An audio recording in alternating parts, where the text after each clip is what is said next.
Anda kembali di Nusantara Petang, pemirsa. Dua Menteri Jokowi Ma'ruf Amin tersandung masalah hukum. Mereka adalah Edi Prabowo dan Juliari Batubara. Posisi keduanya kini kosong dan harus segera ada pengganti. Lalu kriteria seperti apa yang seharusnya ditempatkan sebagai Menteri KKP dan Mensos RI tersebut? Untuk membahas hal ini kita akan mengundang narasumber kita di dalam Dialog Nusantara Petang.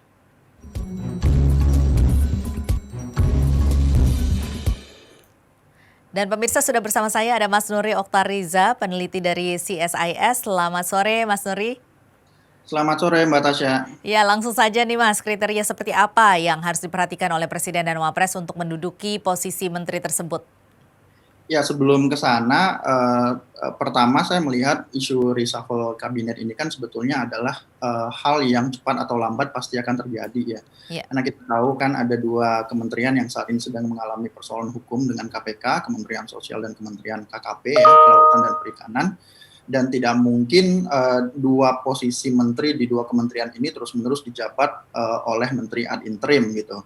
Jadi pasti ada momen di mana Pak Jokowi akan memilih dua orang definitif untuk mengendalikan dua kementerian ini. Nah, sekarang pertanyaannya ada dua sebetulnya. Satu terkait kapan, yaitu timingnya. Kemudian yang kedua seperti tadi yang Mbak sampaikan, yaitu apa kriterianya atau kira-kira siapa yang kira-kira cocok untuk menduduki posisi ini. Kalau ditanyakan kriterianya seperti apa, saya kira paling enggak ada dua ya. Satu adalah figur-figur yang bisa cepat untuk bekerja dan beradaptasi dengan birokrasi.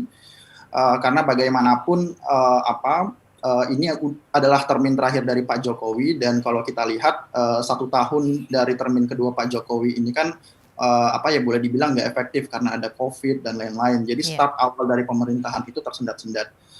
Kemudian harus juga diperhatikan bahwa efektivitas dari pemerintahan ini ya kalau saya boleh katakan mungkin sekitar 2,5 sampai 3 tahun saja gitu. Jadi tahun terakhir atau tahun kelima itu otomatis hampir semua di kementerian itu akan fokus pada pemilu tahun 2024. Jadi ada waktu yang sebetulnya singkat sekali yang harus dimanfaatkan oleh menteri yang baru untuk cepat memegang kendali birokrasi. Jadi dia harus orang yang cakap ya, saya kira dalam beradaptasi dan mengendalikan birokrasi. Kemudian yang kedua, kriteria yang penting juga adalah orang yang bisa mengembalikan kredibilitas dan kepercayaan terhadap pemerintahan saat ini. Karena kalau kita ingat ya, di awal pemerintahan termin kedua Pak Jokowi ini kan begitu banyak persoalan, begitu banyak ketidakpuasan publik terhadap pemerintah. Kita ingat misalnya di awal pemerintahan ada demo besar-besaran terkait RUU KPK misalnya. Kemudian ada juga demo besar-besaran pada saat itu terkait undang-undang atau RKUHP yang baru. Kemudian nggak lama dari situ kita tahu misalnya penanganan COVID yang dilakukan pemerintah, banyak kritik di sana sini walaupun sekarang sudah mulai ada perbaikan, tapi tetap ada ketidakpuasan dari publik yang cukup tinggi. Kemudian kita tahu misalnya ada Undang-Undang Cipta Kerja atau Omnibus Law yang walaupun itu misalnya ditujukan untuk perbaikan ekonomi di masyarakat, tetapi begitu banyak protes-protes dari berbagai lapisan masyarakat terhadap RUU ini gitu. Jadi 1 tahun pertama dari pemerintahan Pak Jokowi dan Pak Ma'ruf Amin itu begitu banyak protes, begitu banyak ketidakpuasan, dan perlu sosok yang bisa mengembalikan credibility dan kepercayaan publik ke depannya gitu. Jadi ada saya lihat satu yang bisa beradaptasi dan bekerja bersama birokrasi, kemudian yang kedua adalah yang bisa mengembalikan kepercayaan publik.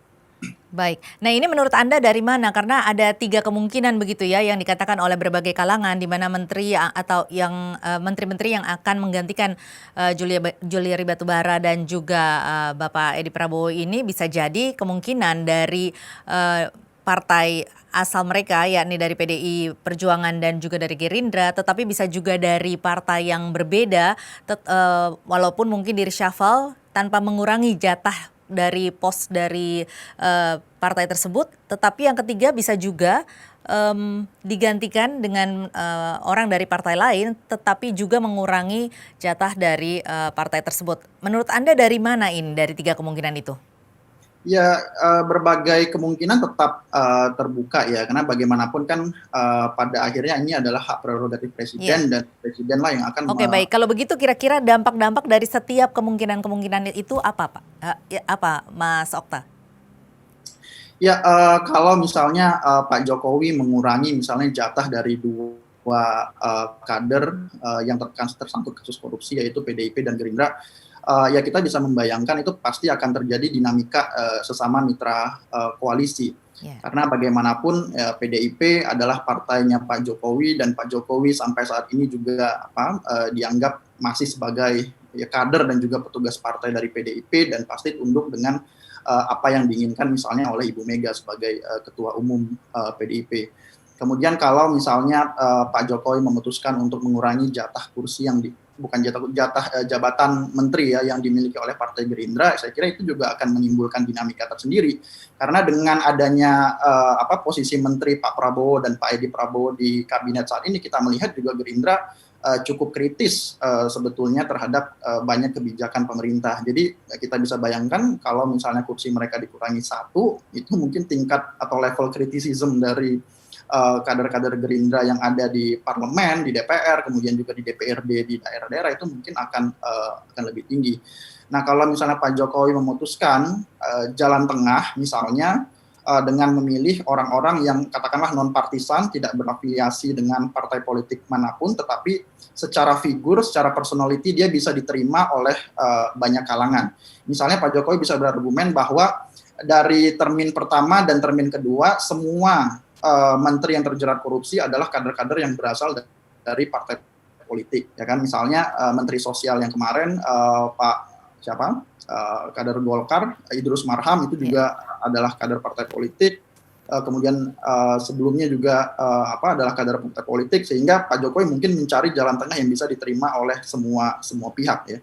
Dan itu mungkin ya bisa diterima oleh mitra koalisi yang lain gitu. Tapi tentu dia adalah figur yang bisa bekerja dengan birokrasi, bisa juga luas berkomunikasi dengan para politisi dan juga bisa mentranslate keinginan dan misi Ya, presiden dalam menjalankan. ini menarik Mas Okta karena Anda bahkan mengajukan satu lagi kemungkinan bahwa bisa saja Presiden mengambil dari yang non partisan atau mungkin dari kalangan profesional begitu. Apakah ini nanti akan lebih baik ke depannya? Dalam artian suasana politik ya begitu? Ya tentu soal baik atau tidak baik harus kita lihat ya, karena kan ya orang juga sudah banyak yang mengatakan bahwa latar belakang profesional atau politisi itu bukan jaminan sebuah atau seorang menteri itu bisa menjalankan tugasnya dengan baik. Tetapi jangan lupa di dalam politik dan dalam birokrasi yang dalam konteks seperti di Indonesia itu kadangkala independensi dari seorang pejabat publik itu sangat penting. Dan independensi dari seorang pejabat publik saya melihat akan semakin sulit ketika dia terikat dengan grup atau partai politik yang ada di belakangnya. Jadi berbeda dengan kalau misalnya orang itu memang independen, tidak terafiliasi dengan partai manapun, tidak terikat dengan atasan yang ada di atasnya dia dari segi partai, misalnya dia berasal dari kampus atau dia memang adalah orang yang memiliki track record atau rekam jejak bekerja di sektor swasta, itu dia secara saya kira relatif memiliki keleluasaan yang lebih lah dibandingkan dengan orang-orang yang memang terafiliasi dengan partai politik gitu. Dan itu efeknya adalah dari kebijakan-kebijakan yang dia ambil ya di kementerian gitu. Karena kita belajar nggak hanya dari periode kepresidenannya Pak Jokowi ya, tapi juga dari eranya Pak SBY.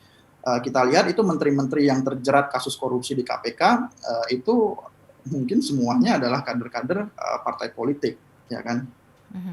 Iya, kalau dilihat ini sebenarnya juga tidak ada yang diberatkan atau juga nothing tulus dari sisi pemerintahan dari Pak Jokowi karena sebenarnya ini merupakan periode terakhir. Jadi bagaimana kira-kira implikasinya ke depan jika memang tidak tercapai kriteria-kriteria yang Mas Okta sebutkan tadi? Dijawabin nanti dulu Mas Okta karena kita harus jeda dulu. Pemirsa tetaplah bersama kami, Dialog Nusantara Petang masih akan kembali sesaat lagi.